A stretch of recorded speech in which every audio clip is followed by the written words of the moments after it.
Decía Anabel que los políticos lo pueden casi todo. ¿Es cierto que se ha iniciado ya ese diálogo entre Gobierno y Generalitat, o por lo menos siempre lo ha habido, aunque sea a un nivel que no sea el del presidente Rajoy y el del presidente Mas? Vamos a ver, diálogo para lo que es el día a día del Gobierno sí lo hay. Y no porque Cataluña viva gracias al Estado, porque quien acaba de afirmar eso debería repasar las cifras de la aportación de Cataluña al Estado y darse cuenta de que no regala nada. En todo caso, presta a través del FLA a un interés, por cierto, superior del que recibe el dinero el Estado. Pero dejemos eso de parte.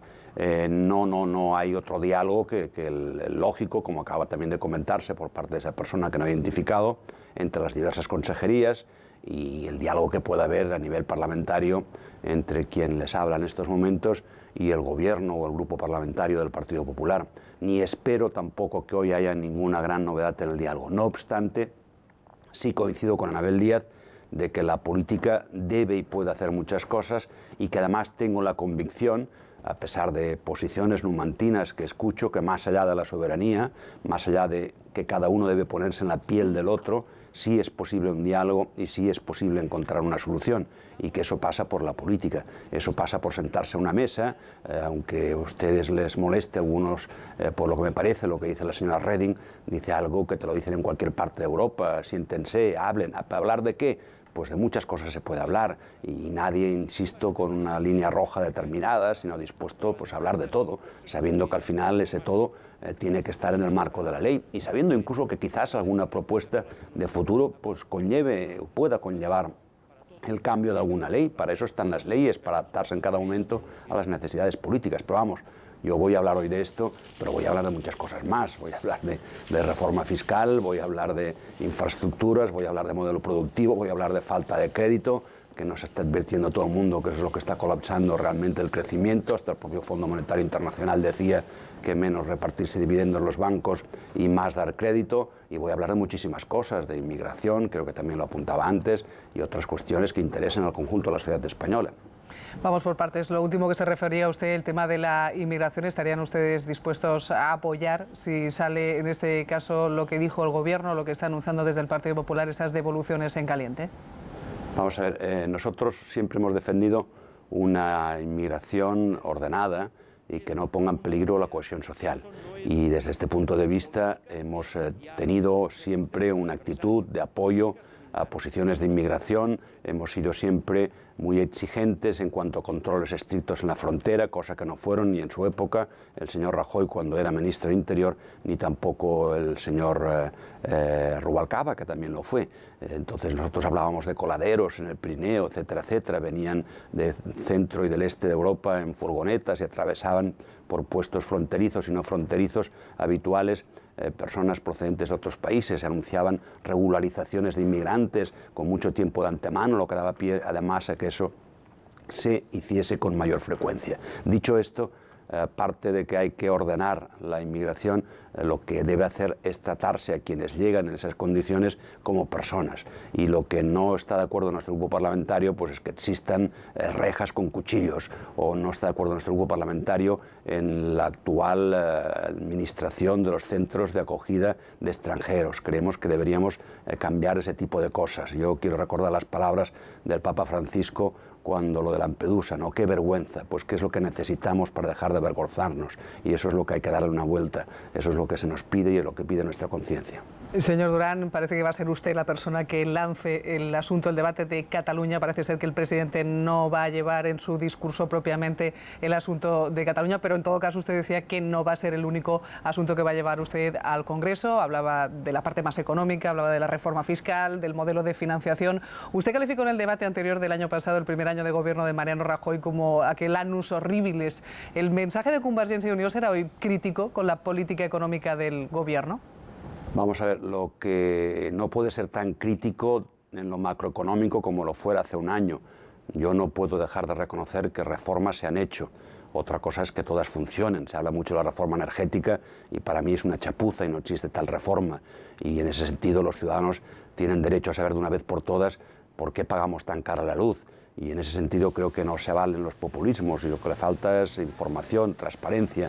Pero más allá de la macroeconomía, que va bien y que permite decir al gobierno que hay una cierta inflexión y un cambio de ciclo, la realidad del día a día es que todavía, como antes apuntaba, pequeñas y medianas empresas no están generando empleo, y en la mayor parte de los casos por una simple razón, y es porque o bien el gobierno toma medidas que no ayudan a esas pequeñas y medianas empresas, como puede ser en el ámbito fiscal, como puede ser, por ejemplo, en el ámbito de los costos laborales, al ampliar el concepto a tributar en las cuotas de la seguridad social, que sin duda ha perjudicado a autónomos y a pequeñas y medianas empresas singularmente.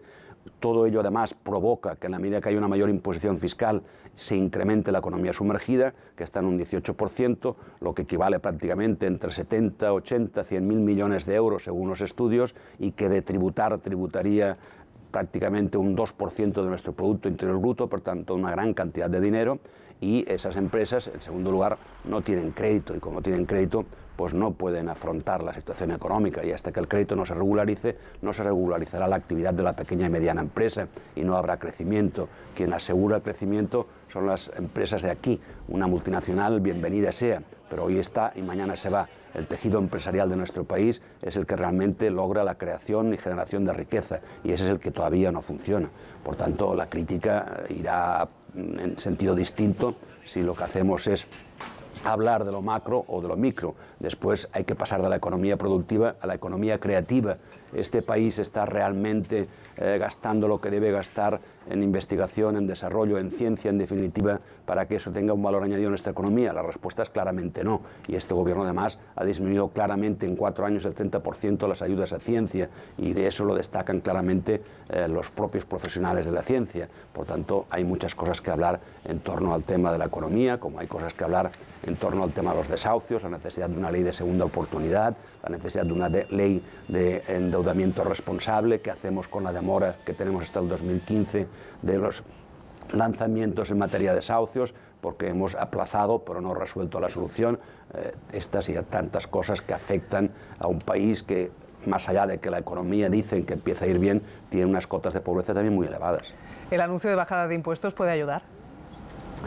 Puede ayudar. Lo que pasa es que el problema es que no debían haberse subido antes, y menos en contra de lo que se dijo en campaña electoral, y algunos de ellos, como acabo de recordar, las cotizaciones a seguridad social, pues han dañado a las empresas porque incrementan costos laborales y por tanto les restan competitividad y productividad. Y otros lo que hacen es, como dije antes también, es el caso del IVA, pues o bien fastidiar sectores y llevarles a la ruina, como el IVA cultural, o bien provocar en general un incremento de la economía sumergida. Por tanto, bienvenida sea la bajada de impuestos. Depende de qué, claro está, porque aquí hay que saber que están más castigadas las rentas de trabajo, y por tanto eso también no estimula el trabajo. Por tanto, al hablar de impuestos de bajar, no todos pueden bajar, habrá que también situar un impuesto para los grandes ricos. Todo eso hay que estudiarlo y reflexionarlo, y sería conveniente que esa comisión que ya está creada por el Ministerio en su día se trasladara en sede parlamentaria y se creara una comisión similar para que todos pudiéramos participar de esa reforma fiscal.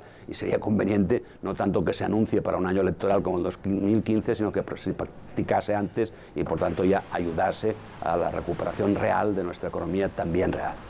Señor Durán y Lleida, tenemos una pregunta en este caso de Graciano Palomo que quiere trasladarle. ¿Qué tal, señor Durán? ¿Cómo está? Hola, muy buenos días. Sí, usted, para que quede claro, sobre todo a los catalanes, efectivamente toda Europa habla de que se debe llegar a un acuerdo para quedarse, no para irse o no para alargarse.